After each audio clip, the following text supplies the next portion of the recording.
በስመ አብ ወወልድ ወመንፈስ ቅዱስ አሃዱ አምላክ። ተስፋና መን እዩ? ኣብዚ ንሰብ ክርስቲያን ምምሳል እምበር ክርስቲያን ምዃን ዝተሳእኖ ዘመን ሓደ ሕማም ህዝቡ ዝሕመሞ ቅዱስ መንእሰይ ከምዚ ኢሉ ኣምሪሩ ከስተንትን ሰማዕኩ። ኣብዛ ናይ ምድሪ ገዛእቲ ንክብሪ ስልጣኖም በዚ እቶ በዚ ከዓ ውፃእ እናሉ ካብቲ ተፈጥሮ ዝሃበና ከይተረፈ ዓቂንኩም ውሰዱ ብምባል ሰባት ፈትዮም ከይፈተው ንዓና ስምዑ ርስትና ኣልምዑ ካብቲ ዘይባረኽናልኩም ኣይትብልዑ ክብሉ እቲ ባዕሎም ፍትሒ መሰል ስብእና ዝሰሚውዎ ግን ከዓ ዓመፅን ዕሽነትን ዝሓዘለ ፍልስፍናኦም ብዘይ ዓቐን ኣብዚ ዘርእሉ ግዜ ተስፋና ኣበይን ካብ መንን ምዃኑ ስንፈልጥ ዶ? ግደ ሓቂ ሞት፣ ባእሲ፣ ዕግርግር፣ ኩናትን ክሕደትን ምጥልላምን ከም ሎሚ ኣይበዝሐን። እዚ ኩሉ ካበይን ብኸመይን መፀ? ኣበይ ንምብፃሕ ኮን ይኾን? መን ኸ ዝመርሐ ዘሎ? እቲ ሕቶ ኣዝዩ ብዙሕ እዩ። ዝምልስ ስለ ዘየለ ግን ገና ብኽዱን እዩ ዘሎ እሞ ኸደኣ እቲ ነዚ ዝርኢ ወለዶ ኣበይ ተስፍኡ? መርከብ ኣብ ዘይብሉ ባሕሪ ሃየ ተጓዓዝ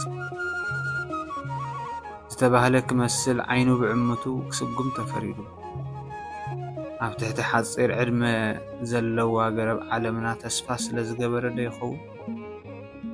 ብርግፅ ኣብዛ ብሩር ሂባ ወርቂ እትምንጥል ዓመፀኛ ዓለምን ኣገልገልታን ተስፋ ብምግባሩ ወዲቑ ሳርሒቑ ዝገሸ ኣዝዩ ብዙሕ እዩ። ሕጂ እውን ተስፋ እዚ ወለዶ ኣበይ ክኸውን ዘለዎ? ሎሚ እቶም ተስፋ ዝተገብረሎም ናብቲ ናይ ሰላም ወደብ ከብፅሑናዮም ኢልካ እትኸዶሙን ከይተረፈ ኣብ ዓራት ስንፍና ደቂሶም ብሕማም ድንቁርና ክሰሓጉ ንሪኦም ኣለና እሞ ኣብ ቂዕ ድዩ? ተስፋ የብሉን ድዩ? ከምዚ ዘለዎ ክሳብ መዓስ እዩ? እዚ ወለዶ ሙሴ መራሒኡ ይደሊ ኣሎ። ካብ ግብፂ ዕሽነት ኣውፅኡ ናብ ምስትውዓል ደብረ ሲና ዘብፅሖ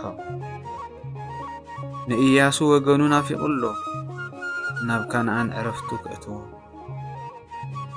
ንኤርምያስ ጓሱ ይደሊ ኣሎ እስራኤል ገነቱ ከእትዎ ኢሉ ነዊሕ ሓስተንትኖ ገበረ። ብተመስጦ ሰሚዐ እዮም ኣፈይ ክኸፍት ስለ ዝነበረኒ ከዓ ሓቅኻ ብምባል ሓሳበይ ጀመርኩ።